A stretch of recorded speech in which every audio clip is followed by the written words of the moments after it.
जय सावित्री। सावित्री पीठाचे संस्थापक अध्यक्ष सन्माननीय श्री कुलधरण सर आणि माझ्या सावित्रीच्या लेकींनो, मी सौ अनुराधा सुरेंद्र भुस्कट, अध्यक्ष परतवाडा सावित्री शक्तीपीठ। आज तुमच्या समोर सर्वांचे अभिनंदन आणि धन्यवाद मांडण्यासाठी आपल्या समोर आलेली आहे। नुकताच 9 मार्च 2024 ला ऐरोली येथे जागतिक महिला दिन व सावित्रीबाई फुले स्मृती दिन नाचे औचित्य साधून स्नेह मेळावा आयोजित करण्यात आला होता आणि अतिशय दिमाखात साजरा करण्यात आला। कार्यक्रमाचे नियोजन देवकीताई शिंदे, अध्यक्ष मुंबई यांनी अतिशय उत्तम आणि शिस्तबद्ध असे केले होते। कार्यक्रमाचे अध्यक्ष श्री किरणजी झोडगे होते।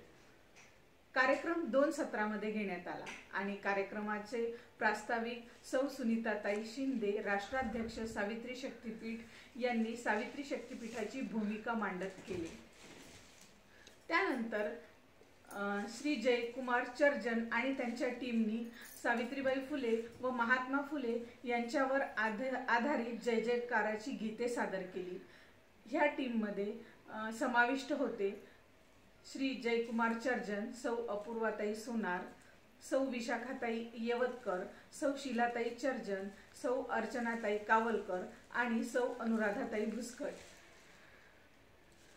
सावित्रीबाई फुले यांची वेशभूषा केल्याने गीताचा प्रभाव आणखीनच वाढला आणि लढा पेटला। या गीताने खरोखरच लढा पेटवल्यासारखे वाटले।